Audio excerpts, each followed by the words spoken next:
Hey now, we are getting over, and I am the Silver King, Adam Silverstein, here to lead you through these hard times. With the latest WWE edition of your favorite professional wrestling podcast.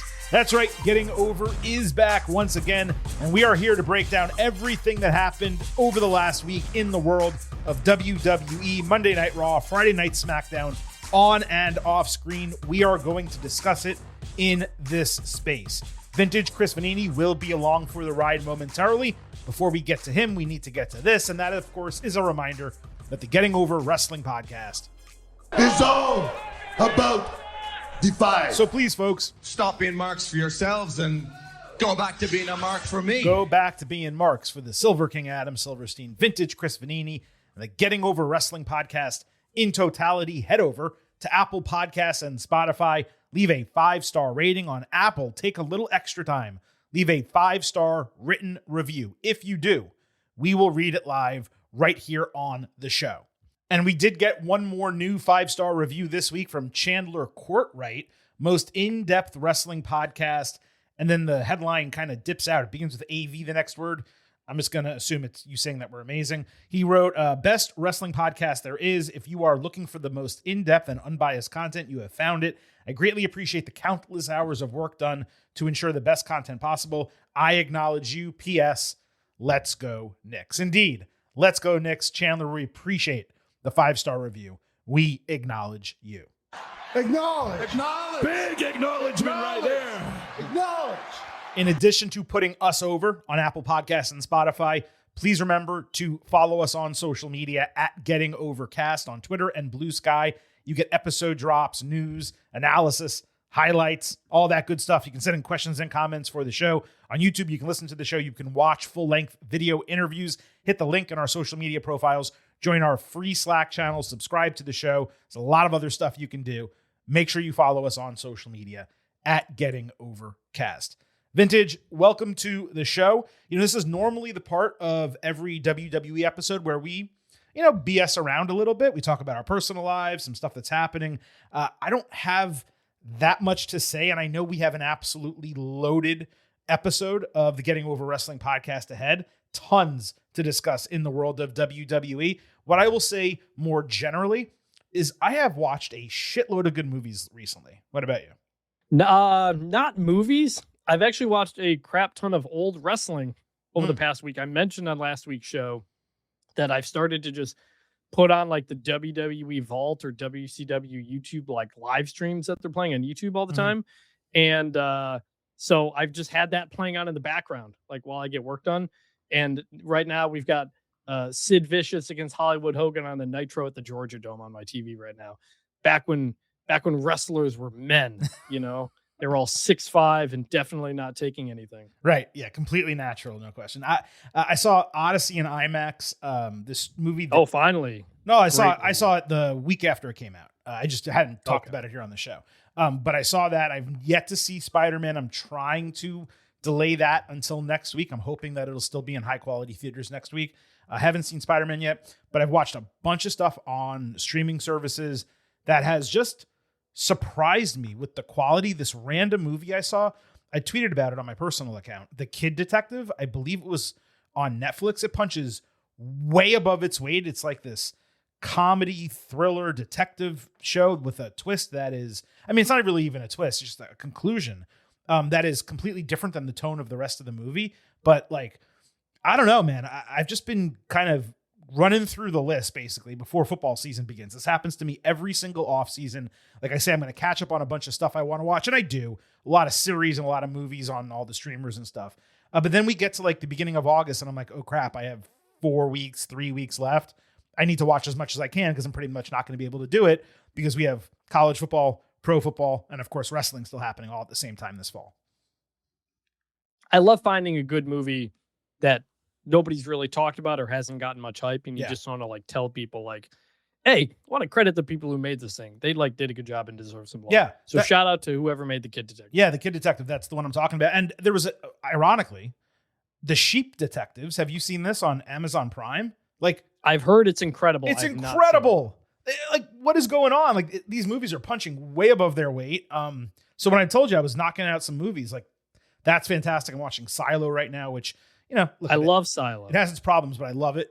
Absolutely love it. Yes. I'm just started. Finished House of the Dragon season 2. Oh, I haven't started 3. it yet. Yeah, that I need to get to. Season 3, much better. Finale was great. I loved it. Is 3 better than 1 also, or just better than 2?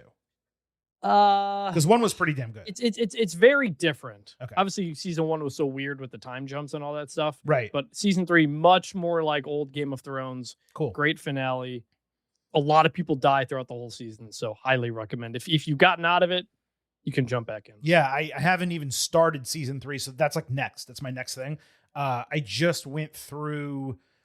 Well, I saw episode 1 of the new Ted Lasso, and I just watched season 2 of Fallout, which I completely missed. That was awesome.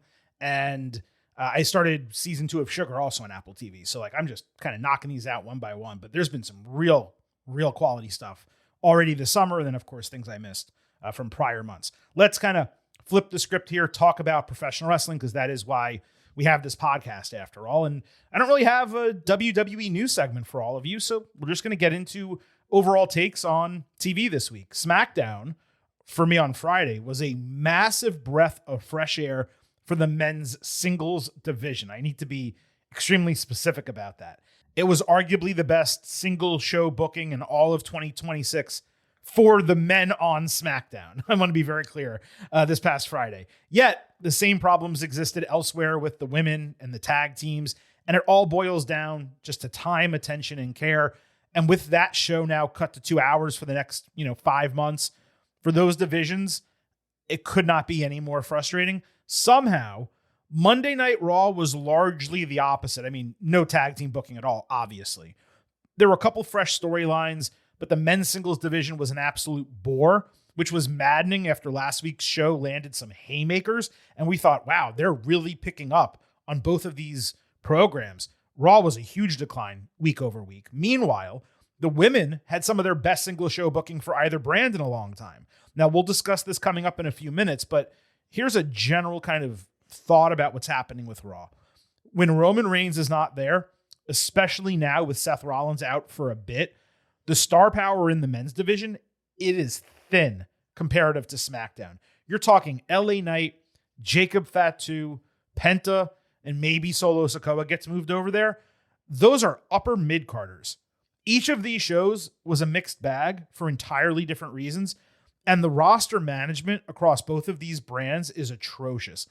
WWE badly needs a draft or transfer window or just some admission that they're moving people for whatever reason. There are far too many women on SmackDown, and suddenly there are far too many main event men on SmackDown. Meanwhile, Raw is your longer show, and it's just suffering. It doesn't make any sense. They haven't done a draft or a superstar shakeup for a while. 2 years, yeah. Yeah, like, do you think they should? I mean, guys move between shows so frequently now, it's hard to remember, like, where Solo Sikoa is supposed to be. But I don't know. It does feel like a reordering would be nice and helpful. Like, you don't need to do it every year, but I don't know. It does feel like the rosters are uneven in different divisions. The draft is an antiquated concept for WWE. I've always liked it because I work in sports, and I think you kind of felt the same way, like, conceptually. If they really knocked it out of the park and got it right, even if they said, like, each side has 10 keepers and then everyone else is up for grabs, like, they could make the draft work. But they did like the transfer window last. Well, that's what I was going to say. So, like, they did the superstar shakeup, which is just kind of stupid.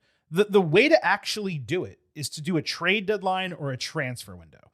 And you just create, like, this 2-week period of time where you have 4 episodes of TV and you have Adam Pearce and Nick Aldis. You can even create reason for it. Like Aldis cannot stand Sami Zayn. He needs to get him off his brand. Pearce is dealing with Gunther, who is just in his craw, and he wants to get rid of him and whatever. And you have a 2-week period of time. And you even bring Paul Levesque on TV, Triple H, and you have him get the GMs together and say, hey, we're going to do this for the first time because we got to get these rosters right. 2-week transfer window, 1-for-1 or 2-for-2 trades.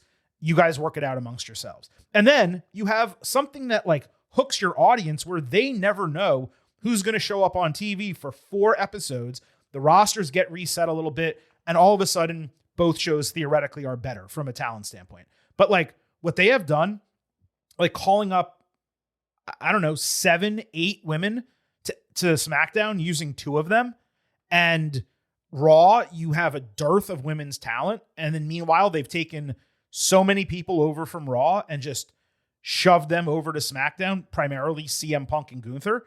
And then you look at this Raw roster and you're like, who is left over here? It's the Bloodline, and that's not good enough. Like that's not something that is going to allow that brand to thrive moving forward. And it's not like you can move Seth Rollins over now and bring someone else back because Becky Lynch just returned. So these rosters are just screwed up. And I don't understand how they, as a creative team and a booking team, they have those whiteboards. We see them all the time on WWE Unreal. We know they know the Raw. I don't know how they can look at the talent they have set up and say, oh yeah, that's even like these shows are going to be equally successful or even close to equally successful. It's crazy. I agree. All right. As I said, lot of show for you. Let's kick it off, as we always do, by sliding into the main event. This is the main event. For the first time in a long time, a rare triple main event right here on the Getting Over Wrestling podcast. Cody Rhodes opened SmackDown, wasting no time calling out Randy Orton, who did not oblige. After Cody recognized being in Philadelphia, home of WrestleMania 40, there was a clear mix of cheers and boos before a soccer-style chant overwhelmed. Rhodes was in the middle of assuming CM Punk did not know about Orton's plan, at which point the WWE champion interrupted, allowing Cody to ask him point blank. Punk said he didn't know Orton was in Minneapolis, didn't know he did the drive-by RKO in the match, and similarly, he's mad to the point he's willing to go 2-man power trip style with Rhodes if he desires. Cody acquiesced, he ceded the ring to Punk, who told him say when to a rematch. As Rhodes exited down the ramp, Kevin Owens entered. There was a brief stare down without any smiles, but Cody did hand KO the microphone. So Punk and Owens immediately went face to face with the camera's microphone planned by production to pick up their conversation. I would say 50% of it came through, and what did come through was unimportant despite visible intensity between them. The guys shooed Nick Aldis away, promising they would be professional. Punk immediately made a quip about KO being in his ring gear, considering he was wearing a t-shirt, harkening back to their issue on the independents, with Owens only really addressing it through a smirk, and he noted that he was wearing pants, not shorts. He wrestles in his shorts. We posted the incident in question on our social media at Getting Overcast. You can brush up on the history if you so choose.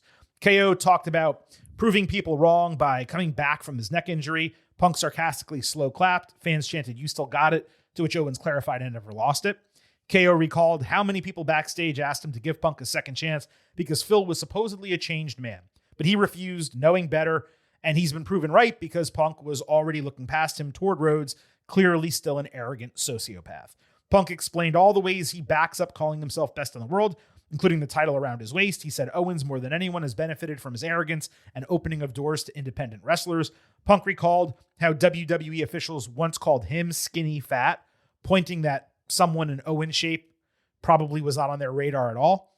Owens said he's pictured regaining the WWE title tons of times over the last decade, but he never thought he'd have the incredible opportunity to humble Punk simultaneously. Punk said it's good to have impossible dreams that scare you, telling Owens he should be gracious for having a space open for him in WWE, as opposed to just being a weekend warrior on the indies, calling him for tickets to go to the show. Owens did give Punk credit for blazing a trail and kicking down doors for guys like him, but he said he's also shown that he's the type of man he never wants to be, and that it's necessary to keep one's ego in check as a superstar. KO said Punk must be lonely on his pedestal, and now he knows how not to become a miserable piece of shit like him. That got them heated to the point Aldis and WWE officials stepped between them. KO did shove him. That was the only physical altercation as the segment ended.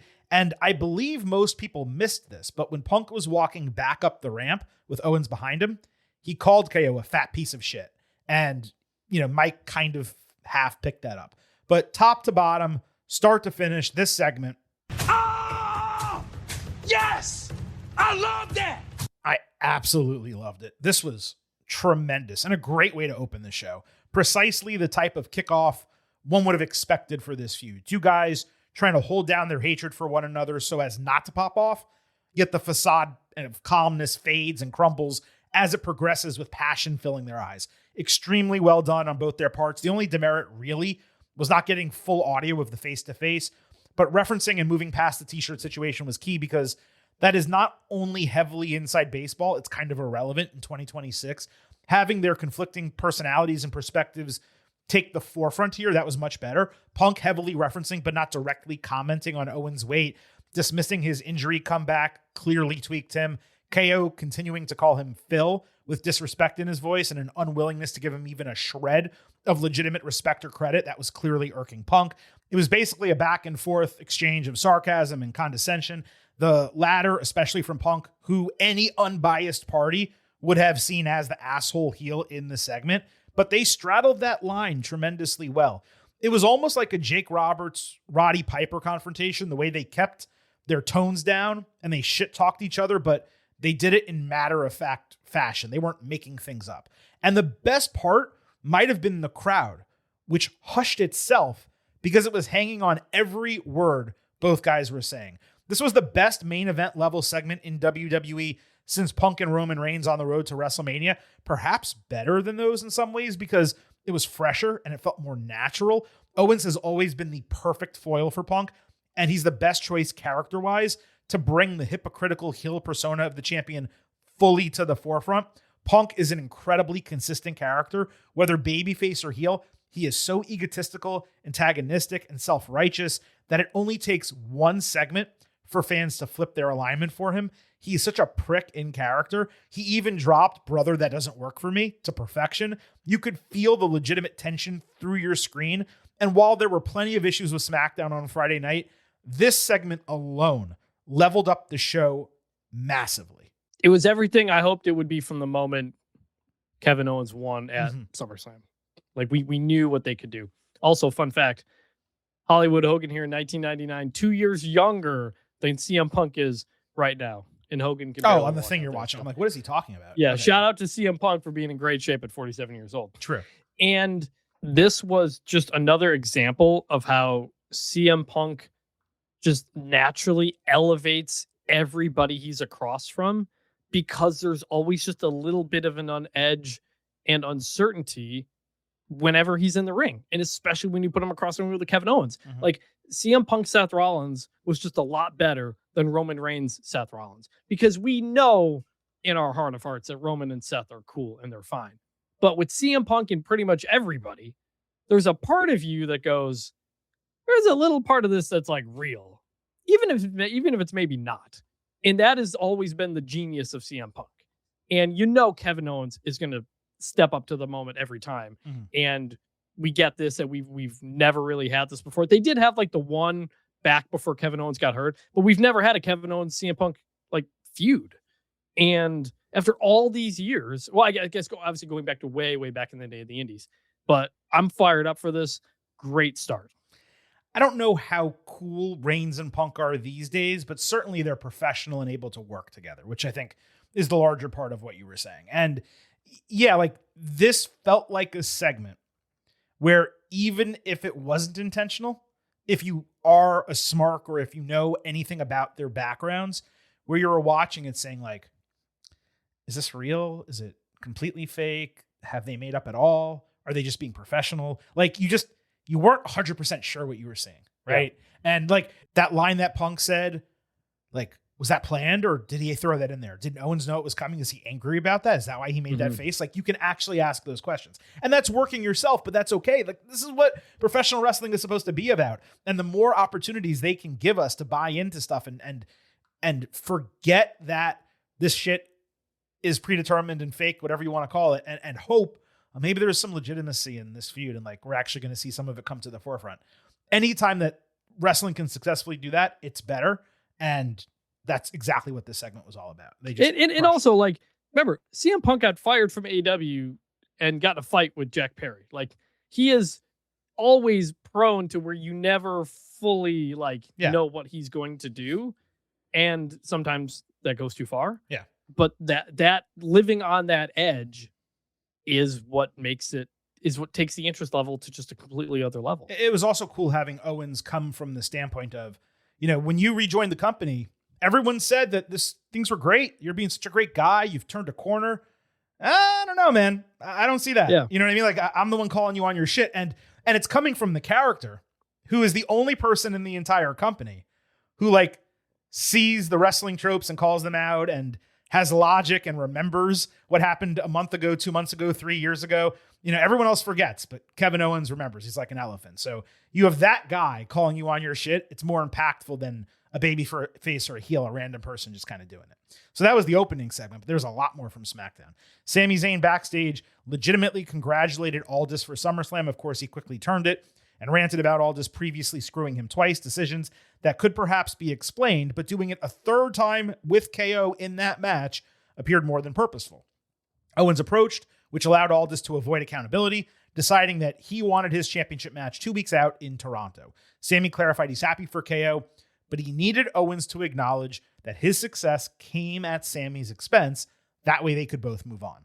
Owens did as much and even apologized, but he told Zayn he would have taken the same opportunity, and KO beat him in his prior match, both of which Sami acknowledged. Sami said he would prefer Kevin be champion over Punk.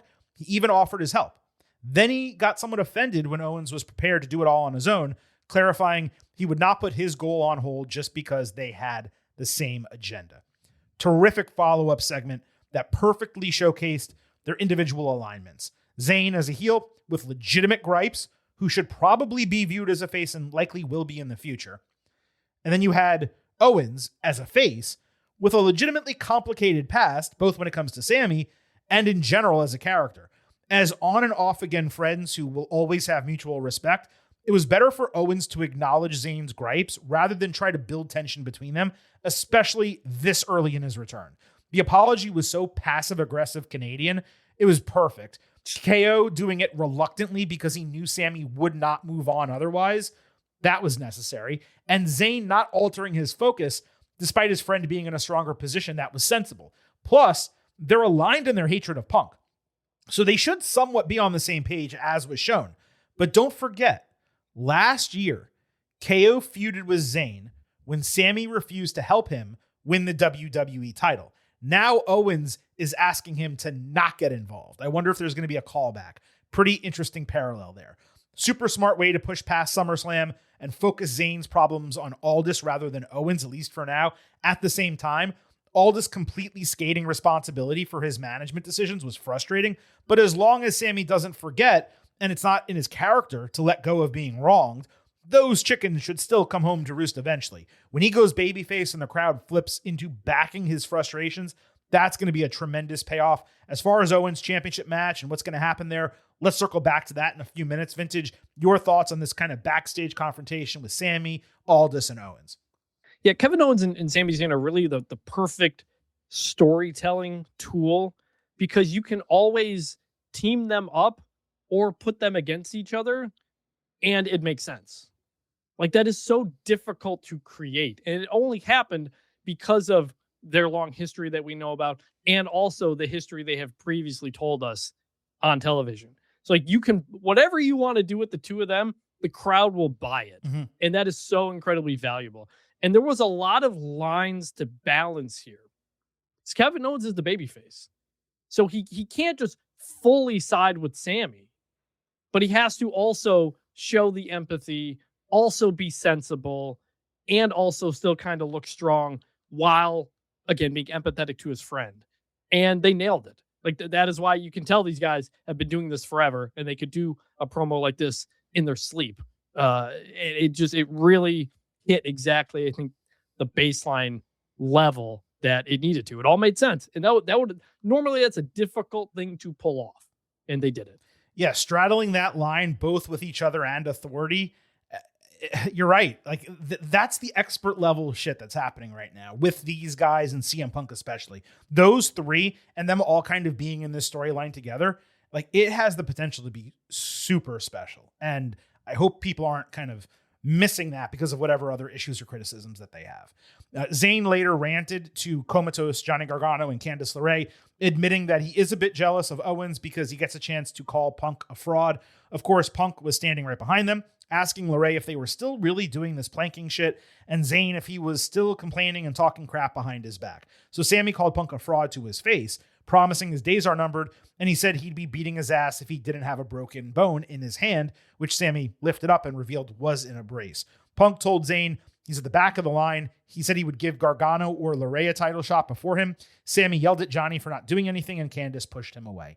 It's somewhat strange, yet relieving, I guess, how Punk is the only one acknowledging Gargano's positioning right now. Because if anyone is going to address it and make it matter to the fans, it's Punk. And while Johnny is literally doing nothing, he is tangentially involved in a storyline with not 1, 2, 3, or 4, but 5 former world champions, all of whom are going after the WWE title. Still, we'll all believe something will come of this when something comes of this, because he's been doing the same thing for 7 months now. We discussed this 2 weeks ago before SummerSlam, but Punk and Zayn, they truly spark on screen together. It feels fresh, and when combined with Owens, like I just said, you have 3 top-level pros who are undoubtedly expert-level wrestlers, promos, and storytellers. It's legitimately compelling, and Sammy may be doing the best character work of his entire career right now. And that's really saying something, because he had a great year prior, and he was awesome in the Bloodline before that.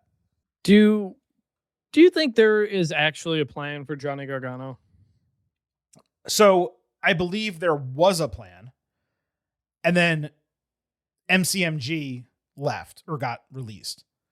Yeah. And then they had to recalibrate whatever those plans are. I do not believe he is just doing this planking gimmick to no end. I have said, I don't know, 2 months ago. I mean, it's crazy how long it's gone on. But I think it was 2 months ago before SummerSlam or so. I mentioned, like, it's clear that Sammy is being an annoyance and a nuisance. And, like, Candice is putting up with him because, like, he's giving attention to Johnny, because what else is Johnny doing? Everyone else is ignoring him. It sets up for Gargano to snap on Zayn at some point and then, like, beat him and get a huge pop from the crowd by doing it. But, like, when? You know? So, like, when do you... I have the answer. When do you think Johnny Gargano's last match was?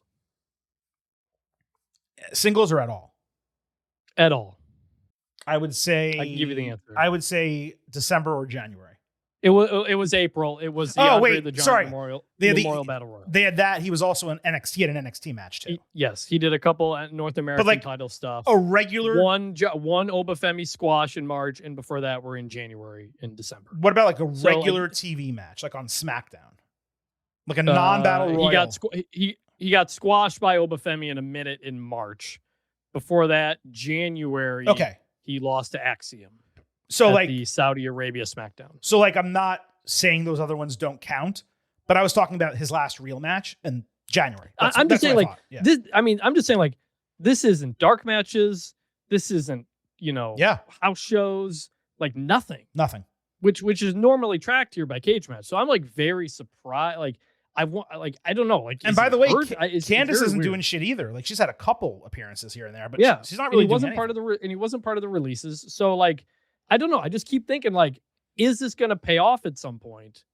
And is it going to pay off in, like, a big way? Because the longer you go with it, the more opportunity there is for a bigger payoff. 100%. But we've seen so many WWE gimmicks where they never really had a plan and it just died off. And then, end of the year, we find out he's requested his release or something like that. Right. And so, like, that's the part where I don't know. And it's unfortunate because, like you mentioned, all that talent there around him, and Johnny Gargano is a great talent, but it's just kind of not happening. So I have no idea. I just wanted to spark that conversation. No, it's a legit conversation. And people automatically believe everything that goes wrong in wrestling creative and booking is purposeful.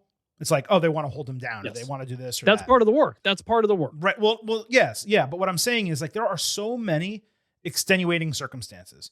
There's health, not counting injury. Like, people get sick in ways that are not like a broken bone or a sprained ankle or something, right? Then there's injuries. Then there's family things that happen. Then there's other people who are not them getting hurt. So, like, for example, there's going to be plenty of criticism on the show about WWE's inability to use Blake Monroe. I'm going to talk about it a few times before the show is out. She was planned for a program at SummerSlam. And because of other people who were not even involved in her feud, her planned feud, getting injured, she lost out on her match. And she has not wrestled or made a live appearance on TV, despite being on the main roster for 110 days. So, like, there are things that happen that are not the fault of the creative team. However, there are also plenty of things that happen that are directly their fault. And I'm okay when it comes to Gargano with them extending the planking gimmick, whatever they were doing, longer than they originally planned, because you have to remember, it started when Tommaso Ciampa was with the company. He requested his release. They continued it and used Motor City Machine Guns. Then they got released and they're like, well, we can't end it now. Like, we got to keep it going a little bit. But that was after WrestleMania. We're now past SummerSlam and he's still doing it. So now it's shit or get off the pot. Yeah. Like, while Ciampa's over in AEW doing a lot of big things and Motor City Machine Gun showed up there. So, like, his buddies are wrestling and he's not. And I just find that interesting. Yeah, exactly. Do you feel the same way I do, just because you didn't address it already, on this combination of Owens, Punk, and Zayn, and just how compelling they are as a trio? It is. Yeah, for sure. And guys who are obviously been around for a long time, but all just naturally good characters, and they can work. And so I know some people will complain about, we've seen Owens, Zayn, or whatever, like familiar faces, but these are always three of the most compelling guys on the whole roster. Like, it's always going to work. Yeah, for sure. Now, wrapping all this up, KO's championship match, because we didn't touch that yet. He's getting it in Toronto. That makes perfect sense. Another instance where I should really be looking at the TV calendar before pontificating about when matches will be executed. Because if I had done that after SummerSlam, I would have said, oh, they're in Toronto. Clearly, Owens will get his match in Canada. Now, well, we should call it Toronto because they're Canadian. That's how they say it. Is that how they say it? They don't go with the O at the end? There's no second T. It's always just Toronto. They go Toronto. I grew up listening to Don Cherry say that all the time. That's weird. Look, I highly doubt. Good Canadian boy. I'm sure this is not going to be a one and done scenario here, because this is a major PLE level main event. But even if not that, it should at least be bigger than the final match of a normal SmackDown. So this will be awesome, with Punk playing heel in Toronto against Owens. It was obvious the crowd is fully bought into all three of them. I could absolutely see Zayn factoring into the match in 2 weeks. Owens reminds him to stay backstage, but he sees Punk cheat or the referee get knocked down. He can't help himself from getting involved. You can move to another triple threat, keep Sammy at arm's length, maybe even flip the title, maddening him even further. There's a lot of directions this can go. The best part about it is that it's a compelling WWE Championship picture, and it does not involve Cody. Correct, which is what we've always wanted. I do wonder about Sammy getting involved, and not only because it's Canada, but because we saw Kevin Owens say he wants that match in Toronto, right in front of Sammy. So it's very much part of the setup. I always love the someone wins the title, then someone wins it back type of thing. Punk is at that level where we know they like him as champion, but he doesn't need to be the champion.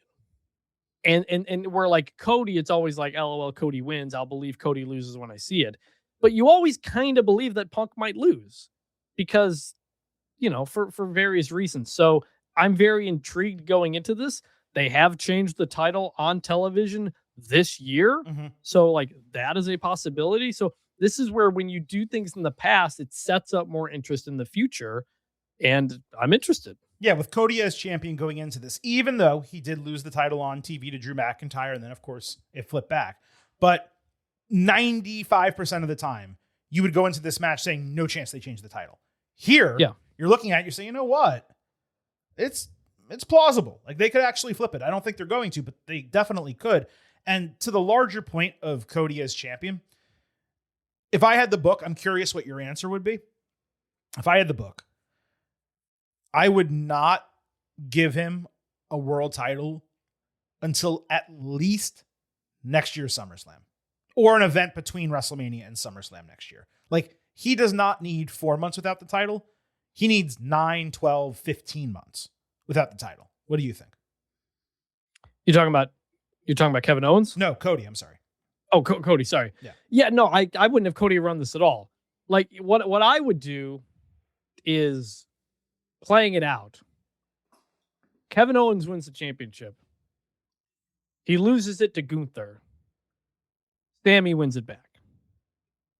and you tie all those pieces together. Because I keep at a thinking, WrestleMania, Sammy Yeah. wins it. Okay.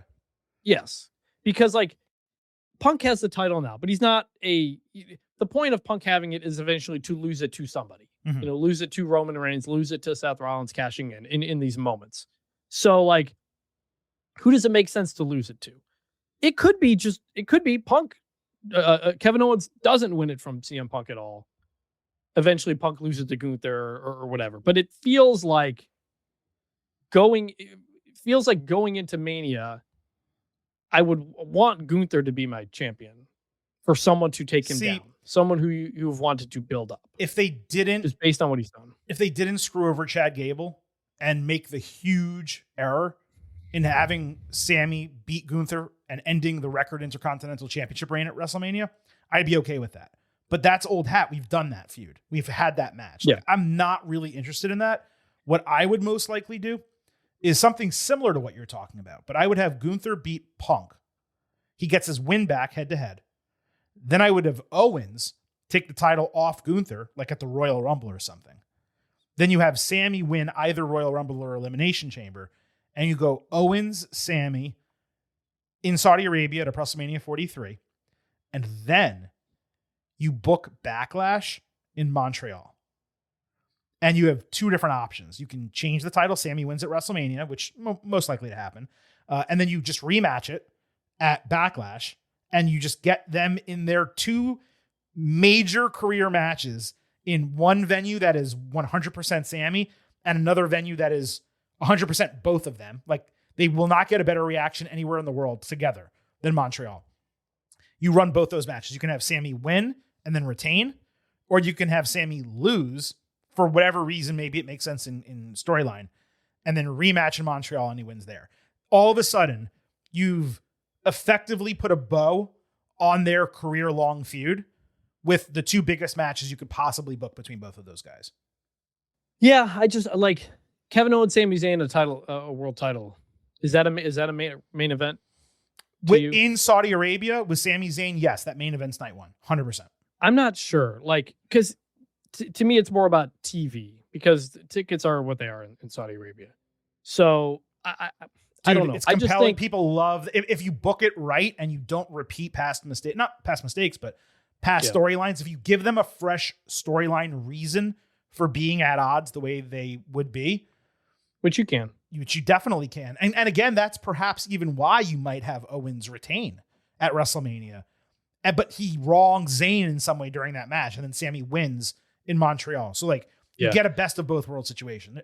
I just think cool. Among those three, the person I want to have the title more than any of them is Gunther. And now that Gunther's on SmackDown and he has retired the guys he's retired, he got the Nick Aldis win.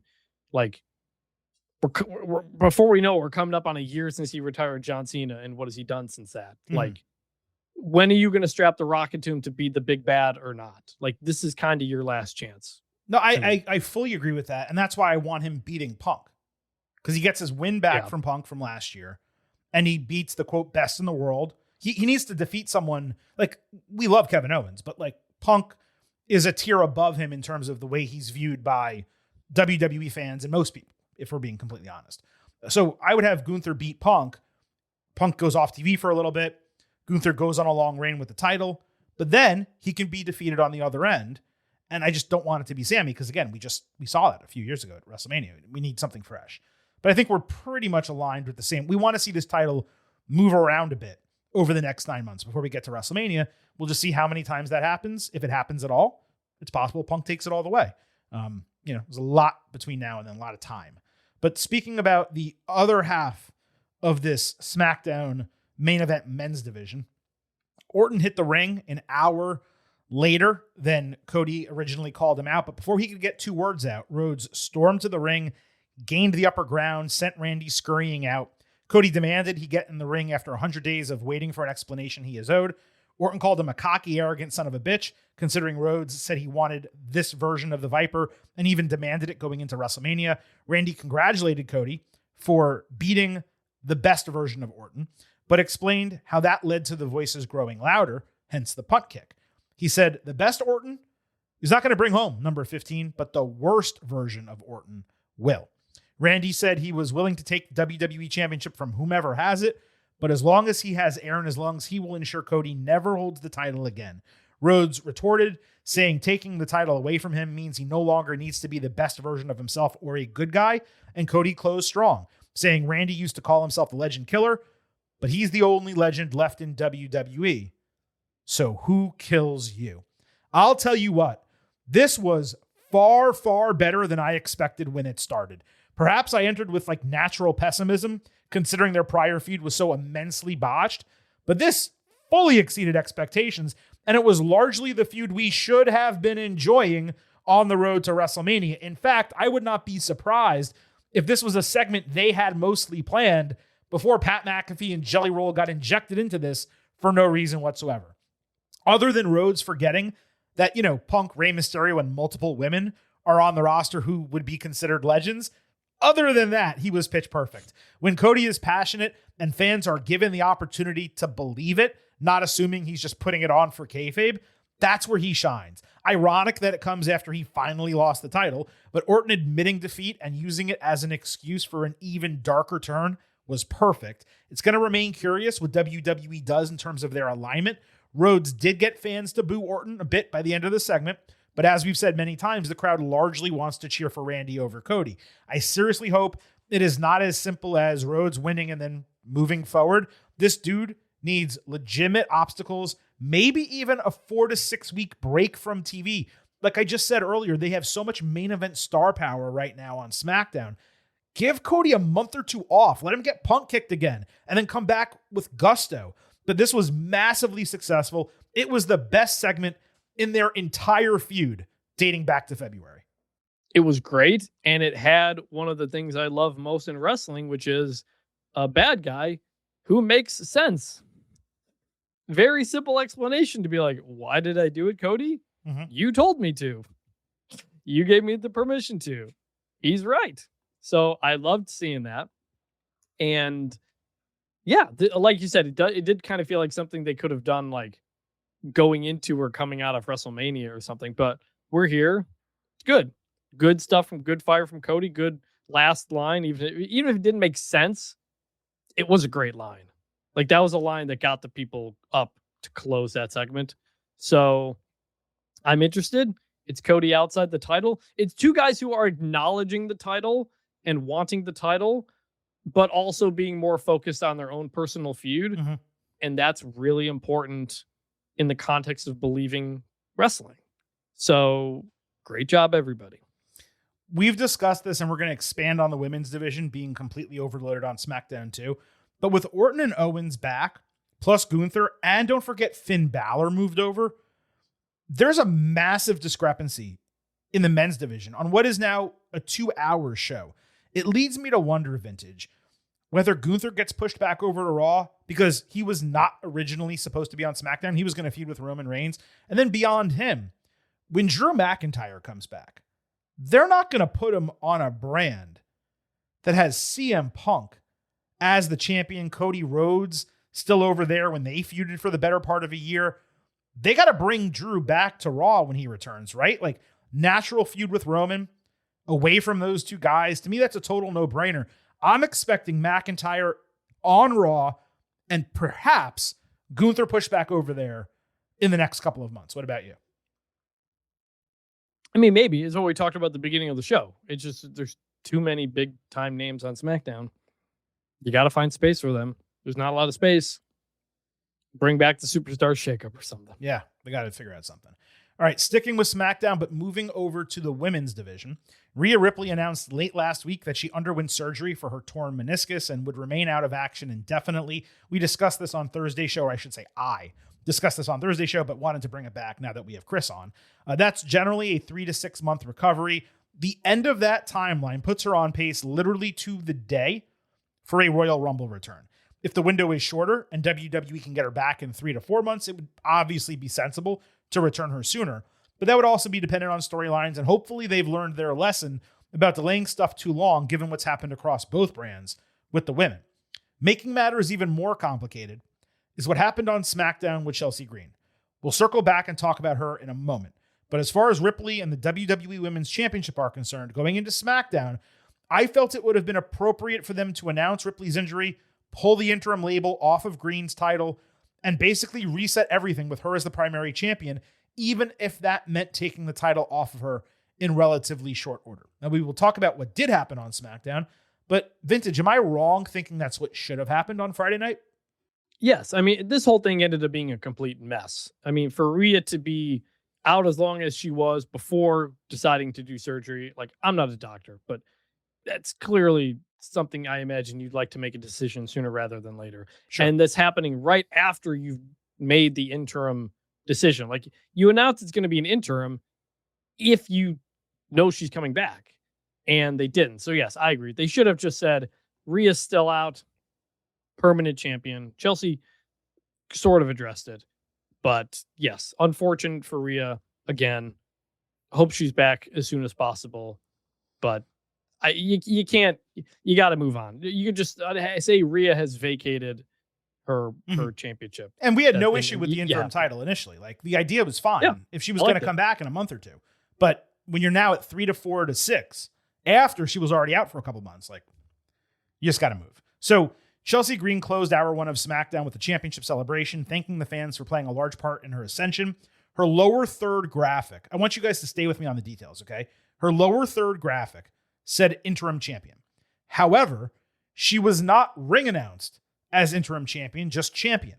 Confusing matters even more is that Chelsea wore a t-shirt that read interim champ with the first word crossed out and replaced with permanent.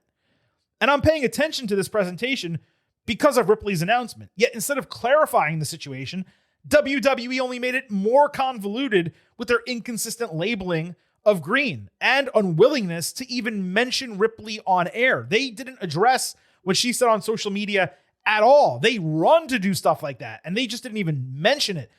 All the video packages they present, they don't show the surgery. Extremely odd across the board, which is unfortunately not surprising when it comes to WWE production in 2026. Like, if you're not on Instagram or Twitter, you think Rhea's coming back at some point and Chelsea's interim champion. And coming out of SmackDown, you still think that. Yeah. You've been given no reason to believe otherwise besides her shirt, which is something she would do even if she was interim champion officially. Yes. Right? Anyway, so Green gets to the ring with chants and appreciation from the fans.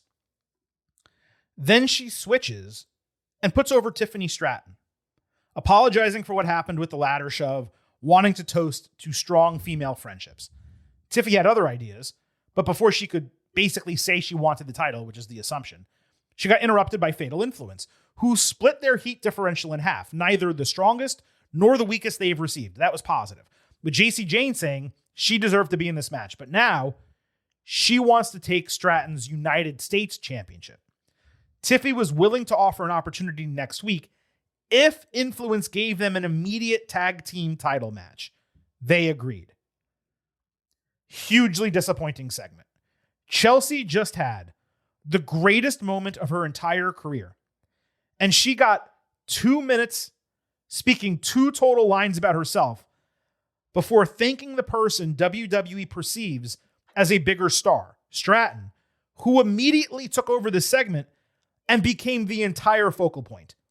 Chelsea really could not get any time to wax poetic about her monumental achievement, perhaps provide clarity on her goals, even her status, given Ripley's surgery. Now look, Jane offered a specific reason as to why she was focused on Stratton, given the qualifying loss. But it was incredibly odd for her to enter the ring with 2 singles title holders and focus on the lesser strap when she could have just as easily insulted Chelsea, calling her undeserving and wanting a shot at the bigger title. Beyond that, there were 2 completely undeserved matches set. Jane had done nothing to deserve a U.S. title shot. She lost to the champion in qualifying, but she jumps ahead of Blake Monroe, who mentioned going after the title last week and had attacked her from behind. Then you have Chelsea and Tiffy, who literally lost to B-Fab and Meechin on the go-home SummerSlam. It was not a poor segment in terms of personnel involved, fan response, or anything like that. And it was more women's storytelling than we've gotten in a good while on SmackDown. At the same time, it was an absolute mess from a logic standpoint. And the most important person in the segment, Chelsea, was reduced to a third wheel, which is not only a booking failure, it's insulting from a creative standpoint. Arguably even more disappointing if no one on the team considered that as they were putting this segment together. So yes, Chelsea was in the ring and she technically got a championship celebration, but it was completely about Tiffany Stratton, JC Jane, and Fatal Influence. That is enough! God damn it! That is enough! I do not understand what they are doing with this division. You know, they gave Chelsea the SummerSlam post-show interview and let everybody cheer for her. And like, she's gotten a lot of attention over the last week. So it's not like she won the title and they just completely ignored her. They have been promoting her in other channels. But if you didn't watch the post-show, if you're not on social media and you're just watching the TV show, you come back and Chelsea comes out and gives the classic babyface, I finally won the title promo, which she's never been able to give before because she's hasn't won it, or when she's won the other one, she was a heel. And so, like, how does she handle delivering that classic WWE promo? She did fine. And then everything just totally pivoted to not be about her. And I just don't understand that you have somebody right here who everybody loves, who got huge cheers at SummerSlam. Why are you not just riding with that? Why are we doing like the rest of the segment like made logical sense mostly? I like the idea of trading a tag team title shot for this. Maybe JC should have challenged for the main title. Chelsea says no. Then JC says, how about we do this? Like, you could have gotten there maybe another way, but I was ultimately fine with it. The problem is just pushing Chelsea to the side right after this big moment for her. Like, they made a whole thing about, she shouted out Michael P.S. Hayes on the post show and the whole thing about how he said on Unreal that she's not, kind of meant to be a world champion. Well, she is. And they've addressed that. And instead of like going with her now, they're just going back to the way they seem to view her otherwise. And I'm going to repeat that exact same thing when we finish the next part of this. Yeah. The stuff people watch are the premium live events and the TV shows. The other content exists, and you and I consume a lot of it. People listening consume a lot of it, but not everyone does.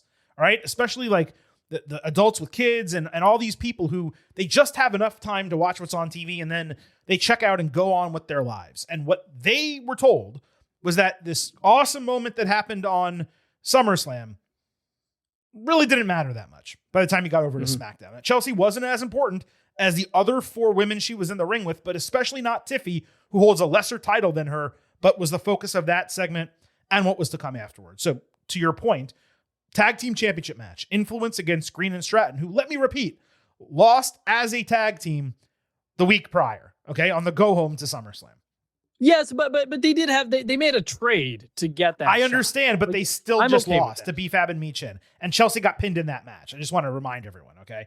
So the challengers hit Tope Suicida's stereo style into the break. Jane pulled Stratton off the apron, attempting to knock her out with rolling encore. Instead, she nailed Green over the bottom rope. Chelsea, who won the WWE Championship 5 days prior, immediately ate the Fatal Flaw turnover slam finisher, with Influence pinning her to retain their titles. And then Irresistible Forces immediately attack the faces, barely getting any heat.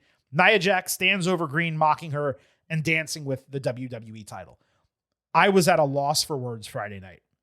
I'm not here on Tuesday afternoon. Holy shit, was this atrocious booking. What the hell is going on with the SmackDown creative team booking this women's division? Green on Friday was overshadowed by Stratton, overlooked by Jane, pinned again in a tag team match, and attacked by women who do not draw heat. She won the title 5 days ago. If you were angry about Sammy losing a hard-fought match to Punk in the main event of Raw, you should be infuriated about Chelsea's booking. Sure, it was an excused loss, and an attack is an attack, obviously. It came on the back end of a segment in which you already knocked her down 2 pegs, and you have now pinned her twice as this Oreo sandwich between the cream of her title win. Neither time in matches that needed to happen for storyline. Why not end the celebration segment in a 3-on-2 brawl? The forces take advantage of it on the back end. No one gets pinned. Green is seen as ripe for the picking, but at least she's still the most important person in this segment. The forces attack was like technically fine, Nia being Chelsea's first challenger, it offers confidence that she'll at least get one successful title defense, but you know how it's going to come. With a roll-up or a fold-over cover because Nia is bigger and Chelsea, they don't have her legitimately beat anybody. But that match is not going to be great. The Forces themselves as a team are ice cold. They could have leveled up Jordan Grace or Julia or Blake Monroe.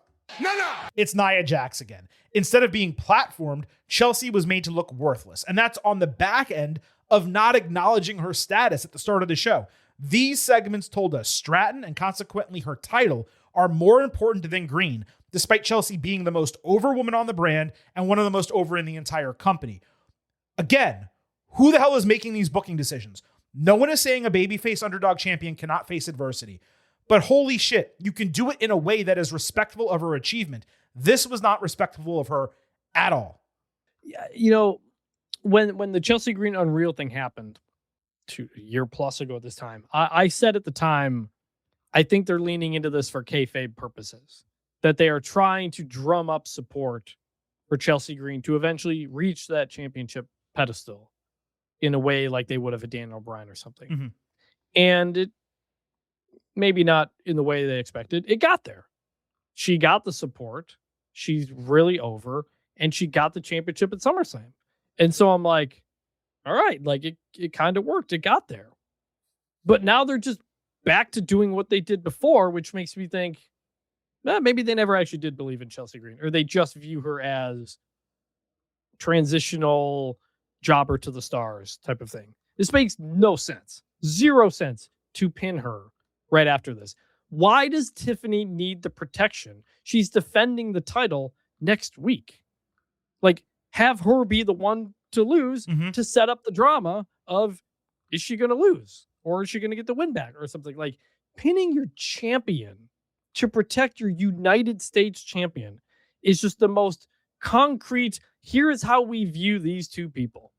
And they just do not view Chelsea Green near the level of a Tiffany Stratton, to the point where they just don't even care that she's the world champion over the U.S. champion. It's just shockingly bad. By the way, you could have had Irresistible Forces just interrupt the match and attack Chelsea.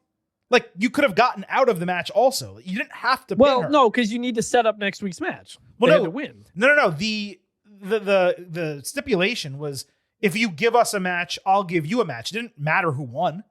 Oh, I guess that's true. The match happening was the agreement. So you could have had, I almost did it again, Irresistible Forces. It's the opposite letters, F-I and I-F. You could have had the Forces just interrupt this DQ, and we'll complain about the DQ. Not as much as pinning Chelsea, not as much as this booking. Absolute garbage. And by the way, that's kind of just the tip of the iceberg, because you want to make matters even worse. So Chelsea gets overshadowed by Tiffy. She gets pinned for the second time in as many weeks, and then she gets injured in her first match since becoming WWE champion. Green announced over the weekend she broke her orbital bone in the match. She did not provide any further information, but generally, if surgery is not required and vision is not impaired, she can be back in action in 2 to 4 weeks. She'll wear a mask. If surgery is required, she's going to have to vacate the title. Now, it's rare that surgery is necessary for sports injuries of this variety. Usually you have to be in like a major car wreck or something like that and it gets shattered. Creative might even be able to sell Jax as the cause of the injury to enhance their feud. But that is horrific timing for Chelsea personally. And it makes the loss in the match and the lack of clarity on her championship status even worse coming out of SmackDown. And Chelsea's someone who gets injured all the time. Right. Like she mentioned on Unreal, I think she's broken her nose 7 or 8 times. She made her debut on the roster, got injured. It's just always been a thing where, and it's different where like Rhea's, it's like shoulders and this and that. Chelsea, it's always her face. It's always her face that gets injured for whatever reason. So on top of all that, yes, incredibly unfortunate. Chelsea has already done the mask gimmick. She can do it again 100%. And make it work. If they even acknowledge it, I don't know. So hopefully it's not that big of a deal and they can keep working with it. I did not want this discussion to end. Some of you are sitting here, Silver King, how the hell are you not talking about Fallon Henley? I'm going to talk about Fallon Henley. Okay, you guys know how I feel. Fallon was the MVP of that match. She flashed to a level that exemplifies why I believe she is the best woman in Fatal Influence and a future main eventer in this division.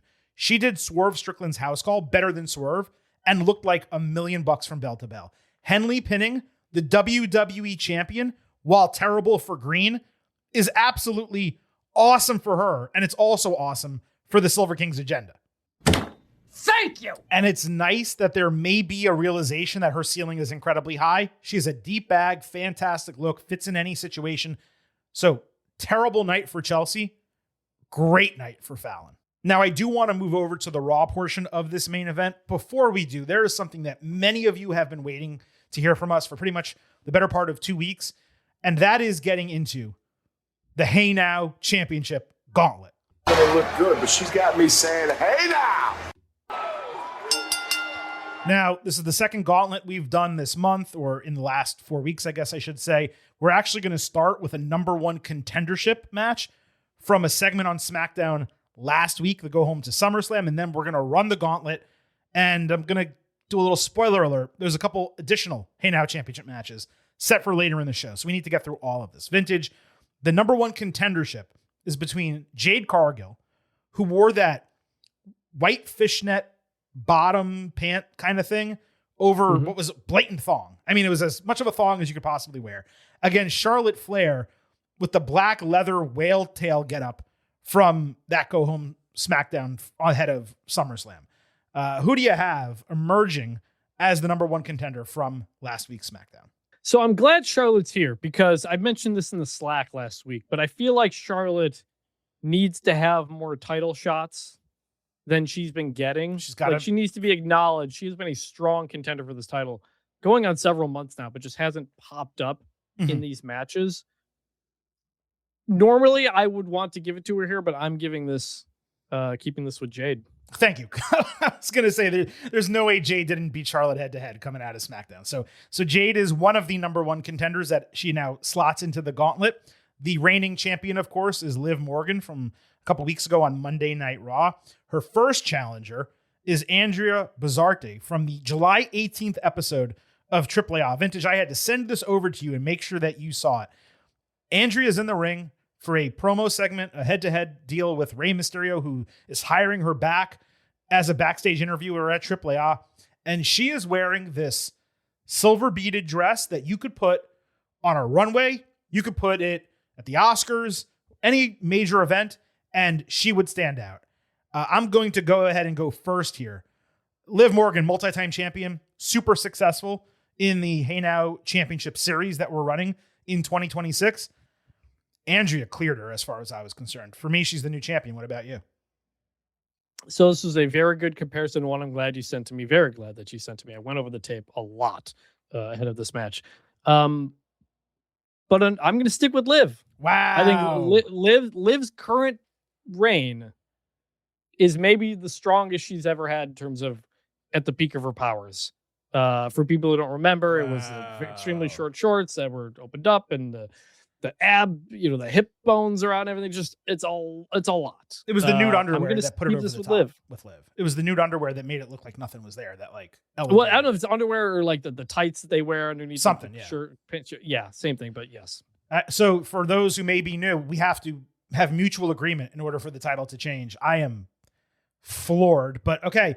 Now we have Liv going against new number one contender Jade from last week's SmackDown. Jade is a regular contender here. I don't know that she's ever won the Hey Now Championship, but again, white fishnet pants over a blatant white thong and nothing in between there. Plus her top looked great too. Liv versus Jade. Who do you have emerging as champion? Another extremely difficult match. Like the number one contenders here are some of the strongest we've ever had. Like these are contenders who would have been champions, 6 months ago. It's just everybody's at the top of their game right now. It's true. I'm keeping this with Liv. I am too, and I would have retained it with Andrea, but you kind of screwed up the process here, what I thought was going to happen. So I'm keeping it with Liv as well because it was really just like a covering. It wasn't like anything that special that was going on from a look standpoint, and she's done similar stuff before. But legitimate contendership by Jade, no question about it. The next contender, we just mentioned her, Fallon Henley, and it's not so much, we usually base this on the gear, what they wear to the ring, the presentation overall, and how eye-popping it might be for, fans watching on television. With Fallon, it wasn't so much what she wore, but what she did. It's this insanely viral clip of her mocking Nikki Bella's dance in the ring at SummerSlam. And Yes. I wanted to mention it because people were going crazy about it. And I want to also remind that Fallon is going to be a regular contender for the Hey Now Championship. You guys are just getting tip of the iceberg with her. However, it's a dance. It's not a look. This is largely based on look and, the presentation aspect. I have Liv retaining over Fallon. What about you? I do as well. But again, I like that we're getting fresh contenders in this setup. Charlotte hadn't been in this for a while. Jade's on and off, but I think this is Fallon's first attempt. Mm-hmm. We're getting fresh contenders here, but sticking with Liv as well. So the next gauntlet match is how we end SummerSlam. And it is that Kathy Kelly white dress that she wore on SummerSlam. I want to say it was night 2. People were going nuts for this. I understand why. Vintage, what do you got? Another, just again, extremely strong contender. Would be a championship in any other set. I'm sticking with Liv here. Now, I might be sticking with Liv in part because it hasn't been that long of a run. But she's racking up a lot of title defenses here, unlike she is doing in real life. And I think her performance was worthy of a strong title reign. I'm not saying this is going to last forever or even that much longer, but part of me is like that title reign needs to have a little bit of staying power. So I'm sticking with Liv. We have one more contender in this gauntlet match before we move on. And that is Stephanie Vaquer's return gear from Monday Night Raw last week. It was not the Catwoman suit where she went on, I believe, the longest reign in Hey Now Championship history. But it had viewing pockets and the same aesthetic with like that zip down top and the black pants and the whole 9 yards. Vintage, I have Vaquer regaining the Hey Now Championship over Liv. So it's funny. We're in the opposite position here because previously Stephanie Vaquer was the champion. And I had made a very, very strong case for a similar Liv Morgan look. Mm-hmm. But you did not go for it. You stuck with Stephanie Vaquer. Correct. Liv has since stepped her game up here, and now she has champion's advantage. Right. And I will add, this Stephanie's look continues our long-standing take on this podcast that pro wrestlers look better in street clothes than they do in their scantily clad wrestling outfits. Absolutely. Great to see her back. Really great to see Stephanie Vaquer back. But oh my God, God, Liv Morgan retaining for now. Liv had really stepped up her game since the last Liv Stephanie title match we had, and I think it's deserving for now. Yeah. I know it was boring. She's got me saying, "Hey now!" Look, we got to close the segment. Yeah. Still, Hey Now champion Liv Morgan. Yes, I know what you're saying. It's boring to have just title retentions here, and for her to go through that gauntlet. It's not so much that I don't mind. People were getting on Silver King for sticking with Vaquer for so long, right? In the previous Catwoman look. But what I'm trying to say is, there were many legitimate contenders here, but there were 2, for me, no-brainer title changes here. But I'm not going to complain about it like you did, where we had to do a rematch somehow in our Slack channel, which was the height of absurdity, and Silver King won that anyway. It didn't really matter. We're not going to do that here. I'm just saying, Liv's look was incredible. She has a lot of great looks. Stephanie on the returning Monday Night Raw, with everything cut out the way it was, and then Andrea in that dress. We value different things, I guess, is the way we do. Going to talk about this. Last thing I'll say is that I would have put several of those other contenders ahead of Stephanie, but that's just me. Again, different. What do you mean? What do you mean ahead of? I would have probably had Jade beat Stephanie. Oh, okay. Understood. Andrea beat Stephanie. So the order in which was not. We didn't go in order of most difficult. No, we went in time order. In terms of what we needed to hit appropriately. And again, more contenders before the show is out. We just wanted to make sure we caught up. Still have plenty more to cover in the main event. Before we get to it, Silver King does need to remind you that whether it is Raw, SmackDown, and NXT, or premium live events on Netflix, getting over is all in with NordVPN. It's easy to set up a drastically better viewing experience each night with the same high-quality streams, except they become commercial-free shows. All you have to do is sign up at nordvpn.com/gettingover, open the app, quick connect to another country like the United Kingdom, open Netflix, and watch the program. This works for other apps too. But that's not all you get with a NordVPN subscription, because it is an all-in-one digital security solution that blocks threats before they reach your device, not after. You get protected against malware, dangerous websites, and ads, and one account can be used on 10 devices. Best of all, there is no risk. NordVPN has a 30-day money-back guarantee. To get the best discount, go to nordvpn.com/gettingover. Our link will give you 4 extra free months off the 2-year plan. Improve your WWE viewing, save money, and receive an all-in-one security solution while getting the best discount for the best VPN at nordvpn.com/gettingover. Now, let's move ahead over to Monday Night Raw. Solo Sikoa opened Raw in the crowd with a singing mockery of Jey Uso's entrance theme and promo style. He got immediate chants. Sikoa said he was on Raw to handle family business, given what happened to Royce Keys last week. Jey interrupted, wondering why Solo wants to air out their family laundry in public. Us, you guys have been airing out your family laundry in public for 6 years now. Why are you surprised Solo wants to do it? Jey told Solo he needs to listen to Roman and fall in line. Sikoa noted Us did exactly that and completely fell off, going from a dominant 2025 with a world championship reign to losing it all. Solo said it sucks to be Jey now. He and fans love where Solo is at, and he's not coming back to the bloodline. Loud Solo chants. Jey ranted back at him, saying he raised Solo, and the only reason he is anything is because of the bloodline. When he delivered a warning shot, bow, Sikoa ducked, put his arm over his head, and ensured no one in the crowd took the bullet. He turned around, looked at all of them. Everyone okay? Is everything good? It was one of the funniest wrestling moments in 2026 so far. You rub me just right every week. I think you may have something here. The shit with Solo is working. Sikoa accepted a match challenge with a stipulation that he would be, quote, delivered to the tribal chief, unquote, should he lose. However, he said, that's fine. I want to be left alone by you guys if I win. Then he delivered a pew-pew version of a warning shot back at Us to end the segment. Jey was later fuming backstage when Jacob Fatu with Jimmy confronted him, the former angry that Us was running his own play and ignoring Reigns' wishes. Jey would not be dissuaded, telling Jacob he will do what Fatu could not previously, bring Solo back into the fold. Jacob called him a punk ass, reminding that he took care of business by eliminating Royce last week. Keys, by the way, was ruled out indefinitely with a throat injury. Somehow, we all escaped the first ever Samoan shootout completely unscathed. Be sure to mark yourself as safe on Facebook. Awesome showing by Solo here. Great hook to the main event. It created stakes, got the crowd even more firmly behind Sikoa than they were already. That was important because Jey is a tweener. He's not a full heel like he should be. The crowd was 50-50 for a while. They were fully on Solo's side at the end. While I don't have a younger sibling, Vintage, you can talk about this more. A lot of my friends do. And I know that no one can control you better than a younger brother or sister.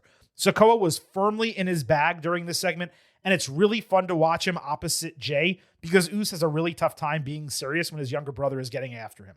The follow-up backstage with Jacob and Jimmy, that was appropriate. This was largely against Roman's wishes from prior weeks. That needed to be addressed.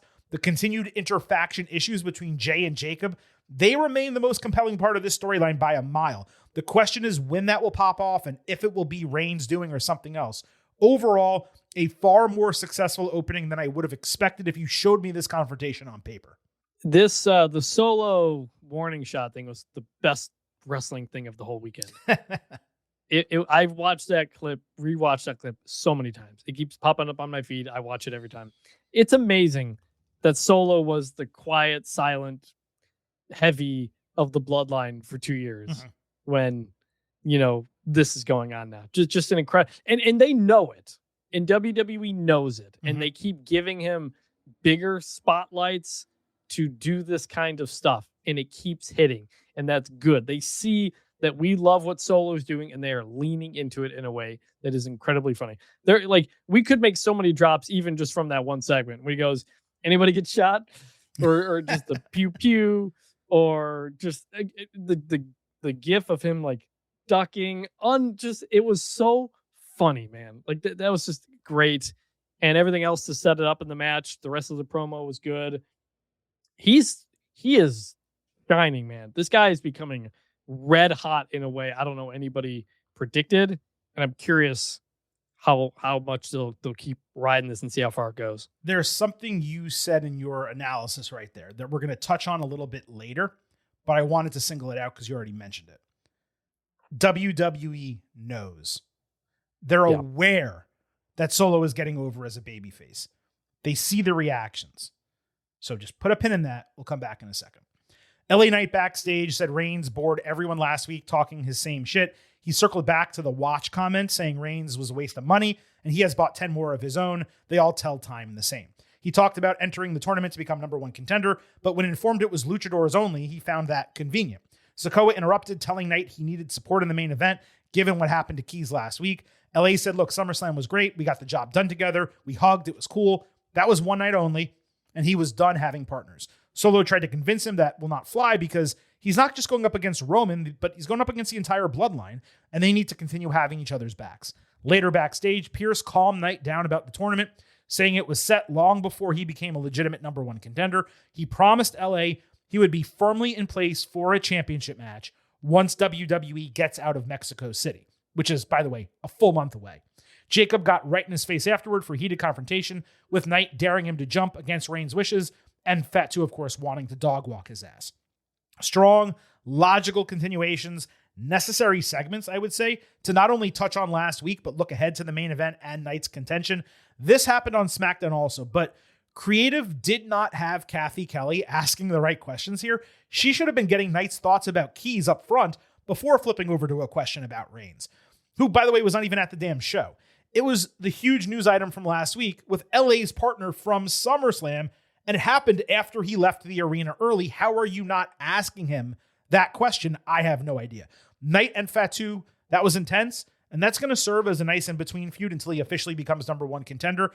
Likely have Keys interfere in that match whenever it happens to protect Fatu and give Knight the win that he needs. But anytime you're getting Knight, and especially Solo, the way he's operating right now on screen together, it's largely going to be successful. Is this the first kayfabe explanation for someone not being in the tournament? Basically just like too late? That was a new one. Well, like too late and you're not a luchador. So sorry. Yeah. Well, that made more sense because it was like you weren't in the mix at the time. It was kind of weird. But yes, it does make a little bit more sense for what they're doing. And I'm glad they acknowledged it. And they told the fans, like, look, I know we just gave you LA Knight Roman Reigns last week, and now we're doing, lucha stuff with Roman. Don't worry. We're going to come back to this. That's important to say and to do. Now, as for this tournament itself, I guess we didn't really talk about it. The concept of it. I get WWE putting Roman on AAA. They're still trying to get a TV deal for AAA. They're not even putting him on AAA, just to clarify. He's going to wrestle this match on Monday Night Raw in Mexico City. That's it. Sorry. Yeah. They're doing it kind of with AAA, but all in the promotion of AAA based on a lot of the people who are in this tournament. Mm-hmm. But it did feel like a weird side quest for WWE where it's like the next month on Raw, we're going to be focused on lucha stuff in this. And it just kind of happened because Ray had this idea at the post-credit scene of last night's Raw. I feel like announcing it like in this grand thing like last week or even starting this week would have been a more like impactful way to do it. Because I think some people were just confused, like, wait, what's going on now? And so then you have to explain why LA Knight is no longer going to be in the Roman Reigns picture for a month. So it's kind of like, I don't know. It's kind of like if you have a crossover of brands or you have a TV show where they have like an 8-episode completely side story that's not relevant to the story that was going on. Mm-hmm. So it's interesting, but curious how it'll go over the next couple of weeks. Yeah, I do wonder if instead of at the end of the show last week, they opened Raw this week, or I guess Roman's not on the episode, so they couldn't. But maybe at some point last week when Roman was in the ring or backstage or whatever, he like introduces, he's like, I want to bring out Rey Mysterio because we're going to do, and like, everyone's like, what? Roman's calling out Rey? That's so weird. And then they get in the ring and they announce it and they make a spectacle of it. And Penta comes out, hey, I want to fight you for the title. And like, now he's the main guy contending for it. You're right that they could have done a better job. I don't dislike what they're doing.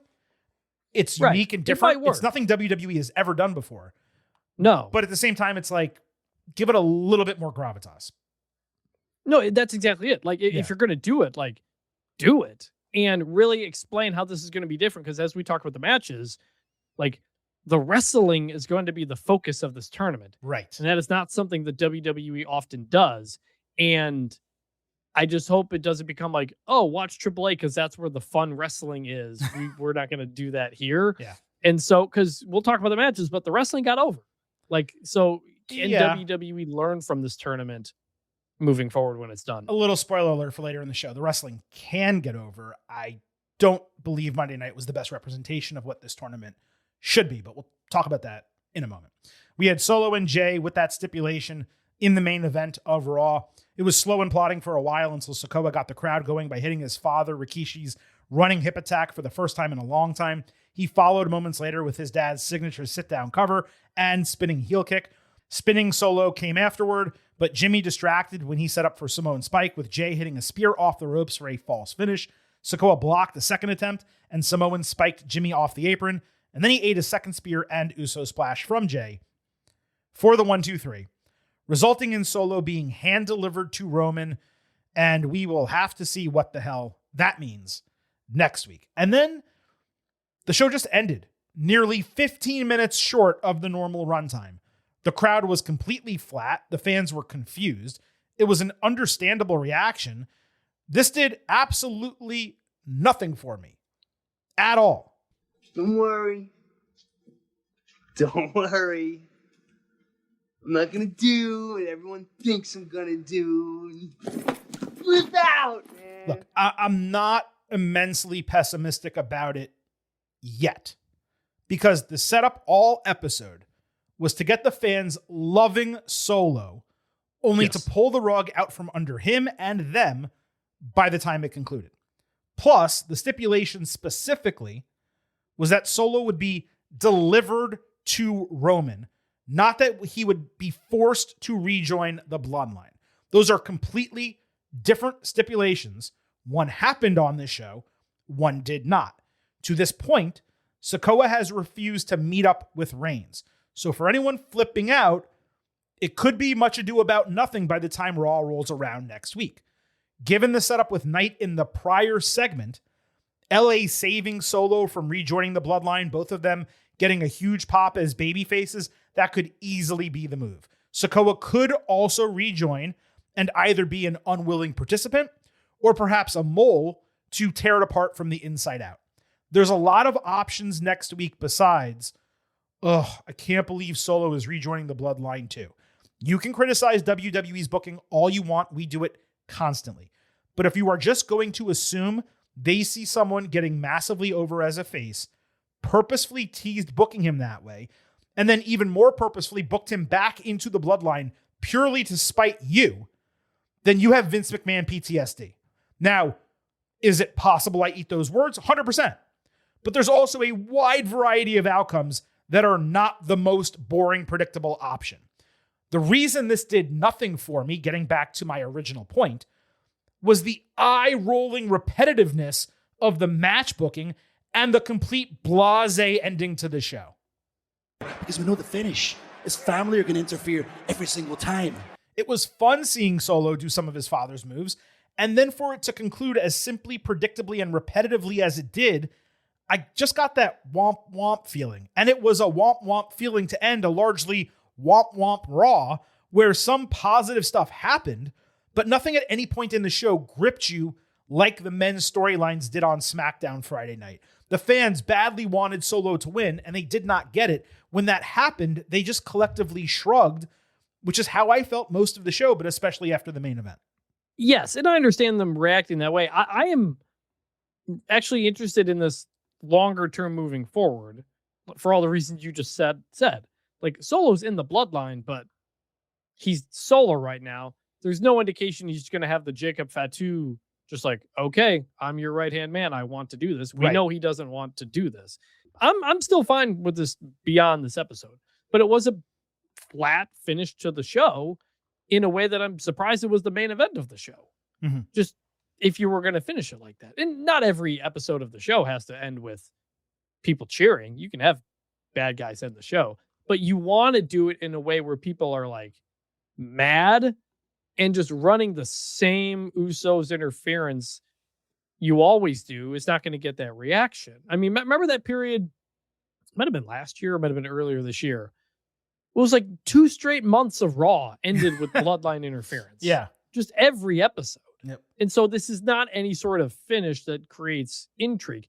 Have I don't know, like Jimmy pull the ref out when he's about to make the 3 count. Like do some other types of things that are just more than the basic lazy distraction finish, which is what they did. It wasn't enough. And also, like, you have so much time left. He should have hit Samoan Spike on Jay. And it looks like he's going to win, but then Jimmy thwarts it. So then you're like, oh my God, Solo's about to beat Jay. He looks great, but he got so incredibly screwed. Instead, Jimmy jumps on the apron, which we've seen happen a million times in a million matches. We've seen a million baby faces overcome that on their own. He jumps on the apron, eats a Samoan Spike, then he gets speared and takes a splash. It's such a meh. It's nothing as a way to end a match because Jay's finishers aren't good. And you look at it and you're like, whatever. Also, just to clarify for everyone, when Jacob bent the knee to Roman and joined the Bloodline, that was a tribal combat match at the end of a pay-per-view that they reached this end point where they had no other choice in storyline but to do that. This was Jay beating Solo on Raw, and the stipulation was not tribal combat or that you have to join the group. It was, you have to come with me to meet my boss, basically. Like, go in for an interview almost, to some degree. It's a completely different stipulation, so people flipping out about it and assuming like they're going to do the worst possible thing, it's ridiculous. Like, I don't want to say it's unfair because they're a company. You don't need to be fair to WWE, but it's ridiculous as a fan, as someone analyzing the product, if you're one of those people, to just immediately say, oh, yeah, of course, they did the worst thing possible. That's not what they told us on the show. No, and something as kind of corny as this is kind of like an old school wrestling trope. Like, oh, it's like when wrestlers compete over somebody's wife has to be the manager for the other wrestler. Exactly. It's like, well, what does that really? It doesn't, like, we're not going to get Solo just like simply doing bloodline business. Or if he is, it's good. Like, there'll be some stuff to it. It's a very kind of nonsensical classic wrestling thing. It's different than the Jacob thing, for what you said. Solo's outgoing, goofy type of stuff. He's probably going to crack jokes backstage with them. If he even joins them. That's if he joins them. That's if this actually means he's part of the bloodline again. It may not. Like I said, next week could easily be Solo's in the ring. They're surrounding him 4-on-1. He's feeling pressure from all of them. And then all of a sudden, LA Knight's music hits. And he saves the guy. And he's like, I got your back after all. Like, they set it up in the prior segment for that to be the booking next week. Right. I'm not saying it's going to happen. How do you, right. I mean, like, how do you enforce him being in the bloodline? Right. I don't know. It doesn't matter. That's a thing in wrestling that doesn't need to be explained. But it wasn't the stipulation is what I'm saying. The stipulation was not you have to rejoin the bloodline. It was, I get to deliver you to Roman next week. You guys get to talk. Oh, I guess I took it as has to join the No, that's what I'm trying to clarify for everyone. Like the storyline for the last 2 months has been Reigns sending them over to SmackDown to bring Solo to Raw so we can talk to him. And Sikoa has refused. I don't want to talk to Reigns. I'm not rejoining the bloodline. It doesn't matter. It's been since before SummerSlam they've been telling this story. Okay, this is even less than. That's what I'm trying to explain. Yes. Okay. The stipulation was that he would get delivered. We didn't need to talk about this for that long, then. Well, this is why I was going through it. It was crazy to me. But besides all of that, and we'll wrap up this. I will say, people are annoyed how long the bloodline has gone on since WrestleMania, and I understand that. Totally. But maybe people are taking it to a level that's not happening. The bloodline being such a huge portion of WWE TV in 2026, if you don't like that, I am not telling you that you're wrong. It's annoying to me as well. Vintage clearly feels the same way to a degree. It's too much. It's too repetitive. Fine. That does not mean that you can potentially falsely assume a booking based on what happened in the main event of Raw when that was not the stipulation for the match. And that's what I'm trying to explain. We'll find out what happens on Raw next week. Maybe we're in this exact spot 7 days from now. We're saying, well, no, they did the most boring thing and it sucked. And this is a problem. Speaking of problems, I believe WWE will wrap up the segment here. It's the longest main event ever. I think they have a major problem at hand. If they believe they can bank on the bloodline to carry Raw, particularly without Roman in attendance half the time, going forward, especially with Rollins sidelined for at least a short period, and especially if they refuse to book the bloodline as legitimate heels. Operating in this tweener role, it is killing the product because everything has become murky. Fans are not heavily booing them. They're not heavily cheering them. This show is going to get crushed by Monday Night Football if that is the plan for the fall, with no additional star power being added beyond more Samoans. Knight, Sikoa, and Keys possibly being moved over is simply not enough, especially if Obafemi is not being boosted into a real main event storyline against Roman. They need the bloodline to go full heel, and hearkening back to what I said before, they got to add McIntyre and Gunther and some legitimate names to this brand, and fast, because there is not enough star power on Monday nights for the men. Vintage, we are so deep into this episode. I was about to, do the tease and bring up the good, the bad, and the ugly, but this is one of the longest main events in the history of the Getting Over Wrestling podcast. We're 90 minutes deep here. We have so much still to discuss from Raw and SmackDown this week. What do you think about just like putting a pin in everything right now, coming back on Wednesday and doing a second WWE episode this week? I think we can make that work. All right. So that is exactly what we're going to do. But because we are skipping the good, the bad, and the ugly, I've been holding this for like 2 weeks now. Let's bring back a segment we have not aired here on the Getting Over Wrestling podcast in a long time, and that is The Last Word. So DJ, take the needle and just drop it on the record.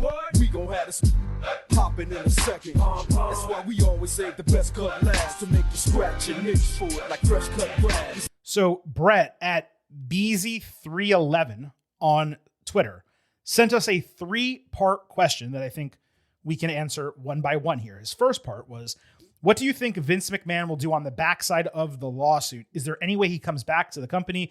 Do they say his name again? Hall of Fame induction? I'm not saying I want it, but it seems like there is some sentiment out there. Look, there is nothing to be gained in 2026 from bringing Vince back to WWE corporately or creatively. He's persona non grata. He was forced out. Beyond that, there would be a revolt. Nothing will change as stuff plays out now. And he said he never wanted to be inducted into the Hall of Fame. Now, I could see that happening posthumously, though to be fair, if it was going to happen anywhere, doing it at a WrestleMania 43 weekend would be perhaps the most appropriate outside of the United States. So to answer your question more succinctly, I don't see any way Vince returns to WWE in official capacity. And might they honor him at some point in the future? Maybe, probably. But he's also like really old, and they may just wait until it's posthumous. So for people who don't know, the Janelle Grant lawsuit is moved into arbitration and settlement type of stuff. So like it's not going to court anymore. Mm-hmm. That's done. We're not going to know a lot of the specific details. He's not coming back to a position of power in the company. Zero chance at all. Nothing. Like people being like, put him in charge of creative, yada yada. Like, no, it's not happening for numerous. It's not happening for numerous corporate reasons. Also, he was terrible at the job the last many years that he was doing it. This is not 1999 anymore. Like people want to go back and listen to this show before Triple H took over creative. When we started the show, 2019, 2020, brutal. Yeah. Good, bad, and ugly. There were rarely any goods. Yeah. It was legitimate. It's not happening. It shouldn't happen. It won't happen. Anything else, I do think is on the table. Whether it's just a Hall of Fame induction. I mean, even if it's like on-screen character one time as like a manager or a GM or something, like no way. If enough time, I'm not saying you should, but I'm saying if enough time passes, I would not be surprised. Think about their relationship with Hulk Hogan up until he died. Yeah, like, but think about what happened on his final appearance and how he never came back after that. I know. Yeah. I don't know the familial dynamics. Triple H talked about Vince in his Hall of Fame speech a little bit. Mm-hmm. But Vince wasn't there for Stephanie's this year. Him and Linda are not a couple and haven't been for a very long time. So I don't know the dynamics that like Triple H and Stephanie like basically tried to get him out of the company during all that stuff. And Vince was able to maneuver some board stuff to get himself back in charge. So I don't know. I mean, that relationship more than anything else, simply from a human and family perspective, you would hope would get mended before anything in professional wrestling. But if it does, I wouldn't rule out Hall of Fame. I wouldn't rule out showing up on TV to do something. Like every once in a while, I think like, what would happen if No Chance in Hell hit? And what the reaction would be. I mean, the reaction initially would be massive because it's such a great song. It'd be a huge pop. And wrestling is always looking for that huge pop. So yes, I'm not ruling it out. It's a very, very complicated situation. The allegations of the Janelle Grant lawsuit were horrific, truly horrific. Truly. And if the company says, look, we're a publicly traded company, we're never associating with that man again, makes perfect sense in the world. And I'd probably say that's the right move. But in the business of professional wrestling, a lot of bad people come back when you don't expect it. And so I'm just not ruling out that happening. His second question was more of a statement. He said, in my opinion, Corey Graves has not only locked up the meaty with his work on Raw, but with AAA pre-post show work and spot appearances, the dude is having an all-time legendary season. Do you agree? You know what, Vintage? I mean, it's August and we don't like to tease this only a few months out from the awards, but yes, Corey Graves is my runaway broadcaster of the year in the 2026 Getting Over Awards, aka the Meaties. What about you? So he's been great. I weirdly think Joe Tessitore has suddenly become underrated as a commentator because like he wasn't like fully around long enough to be eligible last time around we did this because he'd only done it for a short period of time. This is, I believe, his first like full year doing this. And he's so incredibly natural from the moment he got the microphone that I think a lot of the praise and attention he deserves hasn't happened because it's almost too obvious. And for me, he is still my leader. Like when I listen to SmackDown and Raw in pay-per-views, I'm just like, I need Joe Tessitore calling the biggest matches. I need Joe Tessitore on the pay-per-views and doing all this stuff. He was born to do this. And the question was about Corey Graves. And Corey Graves has been great. He's been great. He's doing so many different things. I don't watch AAA nearly enough to have a proper read on that one, but I'm glad he's still around. I'm glad they found space for him and they're doing more because there was that period there where it looked like they had moved past him, and instead he kept making it work. And yeah, you just wanted to take the opportunity to full-ate Tess on this podcast. Well, no, because you ended by talking about the media award, so I had to. Well, that's the question. The question is he the runaway for the meaty? First of all, fact error. Joe Tess was the unanimous meaty winner for Broadcaster of the Year in 2020. Oh, okay. I must be thinking the year prior. Yeah, 24. The years are mixing together. Yeah, no, he won unanimously last year. Wade Barrett was second, and Corey Graves was third. Yes, you are not watching AAA with the regularity that I am and others are. It's honestly, dude, it's not even like Tess is having another great year. No question. I think even he would say to a degree, like given everything Corey is doing to the point of, what's his name? Brett, who wrote in the pre and post show for PLEs. He completely commands those desks. Working with Cole, he makes Raw listenable, and he is crushing it in AAA. There's no one doing better work than he is. If you vote for Tess as your, first, vote, like the number one spot, because we do ranked choice voting in our Getting Over Awards, I think you're going to be alone in that. Not because Tess is doing anything wrong, but because Graves is doing everything right.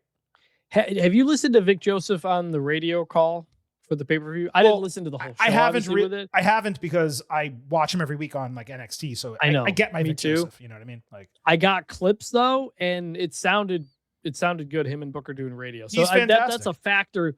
That's a factor to consider as well when the awards come up, is that he's doing radio. Look, Vic is almost certainly getting one of my votes this year as well. I'm just kind of telling you initially, like Graves is going to be my number one. As of now, things can change in 3 months, 4 months, but for me, it's really somewhat of a no-brainer at this juncture. Third question from Brett. He asked if this should be considered the TKO shrinkflation era. He said, to me, that's the underlying problem you guys are outlining each week. And at PLEs, it looks like the same product, but they are reducing sizes and quantities in subtle ways while still increasing prices and advertisements. I'm not going to use that label, but it certainly feels that way. This has been more of an issue with WWE, though, moving to ESPN than with TKO taking over WWE when it comes to short match times and getting less for PLEs than you did prior. I've inquired about this. I've asked my sources who give me a lot of this information about the WWE ESPN deal, the media rights agreements. I've asked this question 3 different times over the last 2 weeks and gotten no responses. Generally, Vintage, and you can speak about this from a sports reporting background as well. Generally, when you don't get an answer, it means there's something to your question. So It feels to me like this is a criticism that ESPN and WWE are hearing and realizing is a growing problem. And generally, when that happens, that leads to them addressing it. We thought that was the case after WrestleMania. We saw a lot longer matches and better booked and segmented PLEs at Backlash and subsequent shows. Clash in Italy, I want to say. But then it came right back at SummerSlam. Is it a symptom of these being huge shows? And are there short time windows that ESPN has agreed with WWE? Hey, these shows all need to end inside of 3 hours and 30 minutes. Therefore, WWE is caught between a rock and a hard place where like, we have to have 6 matches. The show can't go longer than 3.5 hours, but we also have to have 4-minute commercial breaks after every match because that's in the deal. Is that the case? Is it completely artificial where these shows can go as long as WWE wants, but they're shortchanging us? There's so many questions. I don't have the answers, but the thing I can promise, and you all know this, those of you who listen, those of you who support us through buymeacoffee.com/gettingover, you know I'm going to try to get the answers and I will share them if and when I receive them. But I don't think it's TKO shrinkflation, Vintage. It does feel to me more like ESPN shrinkflation, and I wonder how and why that could be the case. Well, you also have shorter episodes of Raw that's from Netflix. So True. There are different things shrinking here and there. I think ultimately with a lot of this stuff this is how companies and capitalism works. Things are hot. They're going to raise ticket prices as much as they can to see how much they can get away with. And if the product is not as good, fewer people will be watching. Fewer people will be paying the high ticket prices. The ticket prices then have to come down. That is why also it's good to have AEW around. I say this because I just got a commercial here for AEW. They're coming to my town right after All In. I might try to go to that. But you have other options if you don't like what WWE is doing. And that forces WWE to continually evaluate its business practices. This is why it's better than when WWE is the only major wrestling in town, which again, go back to WWE in the late 2000s and early mid 2010s. It was garbage. And so that's the push and pull that always comes with this. If TKO and whoever gives you too little wrestling or too this and that, too many ads, people are going to stop watching. That's the best way to show your frustration with that. And that's hard. We love pro wrestling. We watch this all the time. We're going to watch it either way. And so we're the ones who kind of have to bear the brunt of that. But as we have fallen from the high of post WrestleMania 40 and everything that came along with that, that's how business works sometimes. And if they need to be better, they'll have to figure out how to get better. Yeah, look, it's been cyclical with WWE in the past too, and certainly this is lower than it had been 40 and 41, but it is not a low. I mean, this product week to week is still eons better. Forget the pandemic than it was in 2019, 2018. Like it's been a long time since the product has been consistent and in many cases not objectionable. But there was a period where it was great. And the question is, can they get back to it being great, or can they find a happy medium between that period of time and where they are right now? And again, I've said this many times, there are real life circumstances that have worked against this creative team that just other people who analyze this product ignore, refuse to admit. I mean, I've said this many times, I'm not going to drone on and on about it, though we do have time here. They had a huge plan for Bianca Belair, Naomi, and then Rhea Ripley on the other end of it. Bianca got pregnant. Naomi got pregnant. Bianca got injured. Naomi got pregnant. Then Bianca got pregnant while injured, and Ripley got hurt as well. Like, if that is a huge tentpole women's storyline that you're trying to tell over 9 months going into the next WrestleMania, and all of those people largely get wiped out, You have to start from scratch, and it's not going to be as good as it was when you originally drew it up. Don't forget, we got that whole Rhea, Bianca face-to-face deal. Then Io got injected. They ran the triple threat. Everyone thought it was going to be a one-on-one. It was clear that they were going to be a one-on-one match at WrestleMania 42, and it did not happen. That's one example of many things that have happened to this creative process across both brands. Seth Rollins for a year. Seth Rollins was going to main event WrestleMania, got hurt. It happened. The other thing I would say though, Seth Rollins, Roman Reigns was going to main event one night. Cody Rhodes, CM Punk was going to main event the other night. Rollins got hurt, changed all of it. Then he was going to fight Braun Breaker. Braun Breaker gets hurt, changes that. You know? Yeah. And even as I'm saying, like, this is how business works, you can still be mad about it and think it's the wrong decision. I think as we've seen the last couple of weeks, WWE has done a house show tour, and it's by many accounts gone very well, created a lot of fun moments for them, given people a cheaper way to get into WWE. Cody Rhodes has been calling for it for a while to bring back more house shows. So they are doing a bit more now, I think, than they were not that long ago. And that's something that I think is ultimately good. Not everything just has to be what is best for Netflix or YouTube or whatever. Like, you can do house shows and get the Danhausen, Obafemi, Instagram clip out of it. And it's reps for the wrestlers who need them, because these people are coming called up from NXT and then just not wrestling anymore. Right. And you have to provide these opportunities and do it obviously in safe ways. You don't want people getting hurt. Does the fewer dates lead to the more injuries? Like, there's different ways to look at it. It's an example of something that TKO has pulled back on that I don't like, and that we know even people like Cody Rhodes don't like. We can still say that, even if it makes business sense. I don't like it. Before we wrap up this segment and show, we haven't done the last word in a long time. One of the reasons is we really prefer to get non-wrestling questions. So I wasn't planning to include this, but again, we have time on the episode, so let's go ahead and do it. I got a DM from Lan Deezy.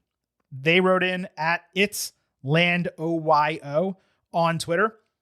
Silver King, I've been meaning to send this message for honestly months, but I keep forgetting it's more for the WWE show. Why does Vintage keep drinking the same beer on the WWE PLE Instant Analysis? I don't remember the flavor, but I believe it's like Three Nation Brewery, a watermelon flavor. I used to live in Fort Worth, so I know it's a good brewery, but he needs to switch it up, LOL. Honestly, it's all fun. I know he's not a big drinker, but it's obvious every time I listen to a PLE analysis show. Regardless, love the show. Love both of you guys. Now, the answer I gave him via DM was that I don't think you keep a ton of different beer in the house, so you're probably buying a 6-pack and then going through it, and then you buy another one. I go to Total Wine. I make random 6-packs. That's why my beer is different. That's why I have a greater variety for all of these shows. What is your answer to Landeezy, Vintage? Why don't you switch up your PLE drinking more frequently? That is the answer right there. There you go. I was never just kind of became a craft brewery, try different beers. Like, every millennial kind of that became part of their thing. It never really was my thing. Normally when I'm drinking, it's to get inebriated at a gathering of some kind. I'm not usually just like cracking one beer open for the night or whatever. It's just kind of never been my thing. So yeah, I'll buy a couple of 6-packs, and then it takes a while to get through them. Sometimes it's the day of the show and I remember, oh, I need a beer.